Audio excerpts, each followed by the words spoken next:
નમસ્કાર મિત્રો, સ્વાગત છે અમારી યુટ્યુબ ચેનલ પર। મિત્રો ફરીવાર એક નવી યોજના વિશે વાત કરવામાં આવે તો મિત્રો પ્રધાનમંત્રી આવાસ યોજના 2024 માટે લાગુ કરવામાં આવી છે। મિત્રો જોઈએ મિત્રો સંપૂર્ણ વિગતવાર માહિતી આગળ વિડીયોમાં। આ યોજનામાં લાભ લેવા માટે અને અરજી કરવા માટેની સંપૂર્ણ વિગતવાર માહિતી જોતી હોય તો મિત્રો જોઈએ આગળ વિડીયોમાં। એના પહેલાં મિત્રો અમારી ચેનલ પર કદાચ નવા હો તો ચેનલને સબસ્ક્રાઈબ કરી દેજો, કારણ કે મિત્રો આવનારી સરકારી ભરતી, સરકારી યોજના કે સરકારી ભરતીની માહિતીની અપડેટ સૌપ્રથમ તમારા મોબાઈલના નોટિફિકેશન પર જણાવવામાં આવશે। તો મિત્રો વાત કરવામાં આવે તો પીએમ આવાસ યોજના 2024 વિશેની પાત્રતા વિશે। તો આ યોજનાનો લાભ લેવા માટે ઉમેદવારની ઉંમર 18 વર્ષની હોવી જોઈએ।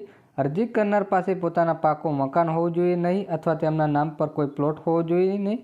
અરજદાર પાસે 2.5 એકર વાર કરતાં વધારે જમીન હોવી જોઈએ। તેને વાર્ષિક આવક 60,000થી વધારે હોવી ન જોઈએ। સરકારી નોકરી કરતા લોકોને આ યોજનાનો લાભ મળશે નહીં।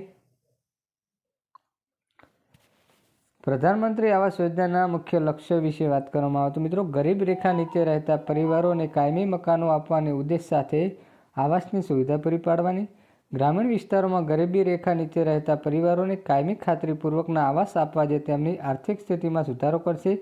શહેરી વિસ્તારોમાં ગ્રામીણ વિસ્તારોમાંથી આઈટી અને આર્થિક રીતે નબળા પરિવારોને પોસાય તેવા આવાસ પૂરા પાડવાના, ગ્રામીણ અને શહેરી વિસ્તારોમાં આવાસ વિકાસ યોજનાનું સંચાલન કરવું।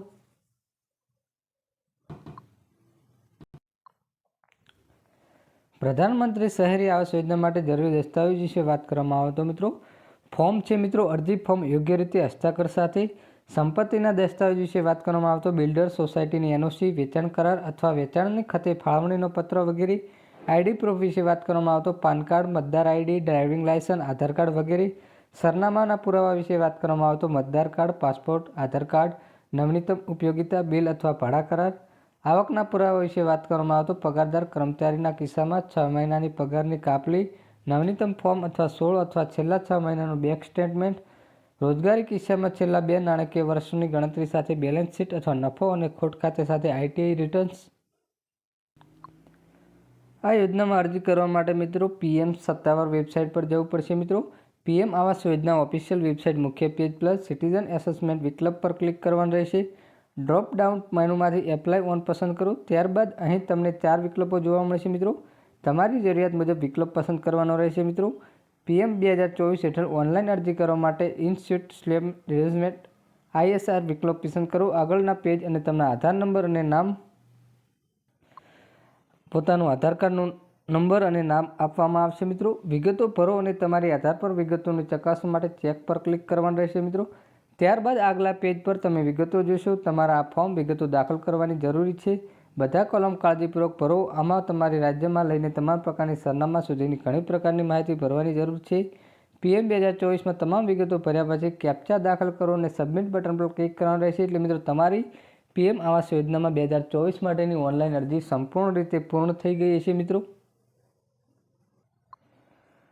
પ્રધાનમંત્રી આવાસ યોજનાના ગુજરાત હેલ્પલાઇન નંબર વિશે વાત કરવામાં આવે તો મિત્રો આ યોજનામાં હેલ્પ જોતી હોય તો મિત્રો આપને આ યોજના હેઠળ ઓનલાઈન અરજી કર્યા બાદ કોઈ પ્રશ્ન હોય કે સબસિડી સહાયમાં કોઈ સમસ્યા હોય તો આપ પહેલાં આપને જે બેંકમાંથી હોમ લોન કરાવેલ છે તે બેંક ખાતું રૂબરૂ સંપર્ક કરવાની ઉચિત રહેશે।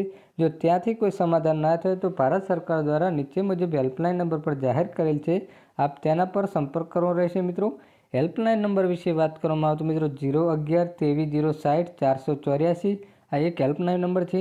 બીજો હેલ્પલાઇન નંબર વિશે વાત કરવામાં આવે તો 011 23 060 011 23 063 620 પર જઈને સંપર્ક કરી શકો છો। તમને સંપૂર્ણ વિગતવાર માહિતી અને આ યોજનાનો લાભ અને સંપૂર્ણ વિગતવાર માહિતી આપવામાં આવશે। મિત્રો અને મિત્રો ચેનલ પર નવા હો તો ચેનલને સબસ્ક્રાઈબ કરી દેજો। અને મિત્રો જો આ યોજનાનો વિડીયો ગમ્યો હોય તો વિડીયોને લાઇક કરી દેજો। જય હિન્દ, જય ભારત।